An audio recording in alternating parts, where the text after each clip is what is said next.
দেখছেন TV 24 Bangla. TV 24 বাংলার সমস্ত খবরের আপডেট পেতে ইউটিউবে সাবস্ক্রাইব করুন টিভি 24 বাংলা চ্যানেলটিকে এবং সাবস্ক্রাইবের পর অবশ্যই বেল আইকনটি একবার ক্লিক করুন। কমেন্টস আর শেয়ার করতে ভুলবেন না। টিভি 24 বাংলা। ইসলামপুরের নসিপুর এলাকায় দীর্ঘ ৬০ বছর ধরে বসবাস করা এক পরিবারের ঘর ভেঙে ফেলাকে কেন্দ্র করে ব্যাপক উত্তেজনা এলাকায়। শনিবার হাইকোর্টের রায় অনুযায়ী সরকারি জায়গায় ঘর থাকার ফলে খালি করে দিতে হবে সেই জায়গা। ঘটনার খবর পেয়ে রানীনগর ১ নম্বর ব্লকের বিডিও মোহাম্মদ ইকবাল তাদের পুনর্বাসনের আশ্বাস দেওয়ায় আশ্বস্ত হয় গ্রামবাসীরা। ইসলামপুরের নসিপুর এলাকায় সরকারি জায়গায় দীর্ঘ ৬০ বছর ধরে বসবাস করে ভূমিহীন এক পরিবার। বিভিন্ন সময় পাট্টার জন্য আবেদনও করেছিলেন তারা, কিন্তু কোনো কারণে সেই পাট্টা পাননি তারা। অতি কষ্টে লোন নিয়ে রাজমিস্ত্রির কাজ করে সেই জায়গায় বসবাসযোগ্য বাসস্থান তৈরি করে সেই পরিবার। শনিবার সেই এলাকারই এক বাসিন্দা হাইকোর্ট থেকে রায় নিয়ে আসে সেই জায়গা খালি করার জন্য। হাইকোর্টের নির্দেশে সেই জায়গা খালি করে সরকারকে সেই জায়গা দিতে হবে। এই খবর পাওয়া মাত্রই অসহায় ওই পরিবার ক্ষোভে দুঃখে ভেঙে পড়ে। ক্ষুব্ধ এলাকাবাসীরাও। এই ঘটনাকে কেন্দ্র করে ব্যাপক উত্তেজনা ছড়ায় এলাকায়।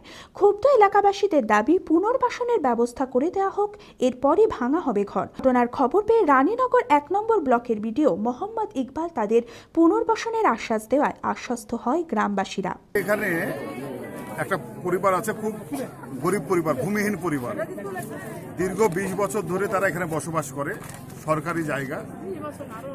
বিভিন্ন সময় তারা বিভিন্নভাবে পাট্টার জন্য আবেদন করেছিল, এখন জানতে পারছি আমরা যে কোনো কারণে পাট্টাটা হয়নি। কিন্তু দুঃখের বিষয়, পাশের একজন নিজেকে শিক্ষিত ভদ্র বলে দাবি করছে একজন অসহায় মানুষের বিরুদ্ধে হাইকোর্টে গিয়ে একতরফা রায় নিয়ে এসেছে এবং হাইকোর্ট, মহামান্য হাইকোর্ট বলেছেন যে ঘর ভেঙে দিয়ে সরকারকে জায়গা দখল দিতে হবে। আজকে তারা প্রায় খবর শোনার পর সেই পরিবারটা ভেঙে পড়েছে। তার মা, ভাই, বউ যা আছে, ছেলে মেয়ে যা আছে, সবাই হতাশ। কারণ লোন করে গরিব মানুষ কোনো রকমের রাজমিস্ত্রি কাজ করে ঘরটা করেছিল। আমরা দুঃখিত, আমরা ব্যথিত, কিন্তু মহামান্য হাইকোর্টকে সম্মান জানানোর জন্য আমরা তাদের কাছে আবেদন করেছি যে আপনারা হাইকোর্টের নির্দেশ মানুন, এবং তারা স্বেচ্ছায় রাজি হয়েছে। তারাও হাইকোর্টকে সম্মান জানিয়ে বলেছে ঠিক আছে, তাহলে আমরা ঘর ভেঙে নিচ্ছি। সেই মোতাবেক আজকে মাপজোক চলছে। মাপজোকের পর স্বাভাবিক হবে। আমরাও এখন নির্বাচনের সময় আচরণবিধি আছে, সবকিছু আমরা এই মুহূর্তে বলতে পারছি না, কিন্তু আমরা এটুকু বলছি যে ওনাদেরকে ফেলবো না, পুনর্বাসনের ব্যবস্থা আমরা করে দিই। কিষাণ মান্ডি নয়, ওদেরকে আগে পুনর্বাসন দিতে হবে, তারপর বাড়ি ভাঙতে হবে। আর আমাদের দাবি ডিএম আসতে হবে। ইসলামপুর থেকে শাহাবুল শেখের রিপোর্ট, টিভি 24 বাংলা।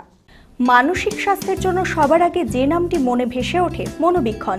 কলকাতার বাইরে তো বটেই, সমস্ত পশ্চিমবঙ্গে অত্যাধুনিক মানসিক চিকিৎসা, কাউন্সেলিং এবং সাইকোথেরাপির আন্তর্জাতিক মানের প্রতিষ্ঠান মনোবীক্ষণ, সুস্থ মনের ঠিকানা।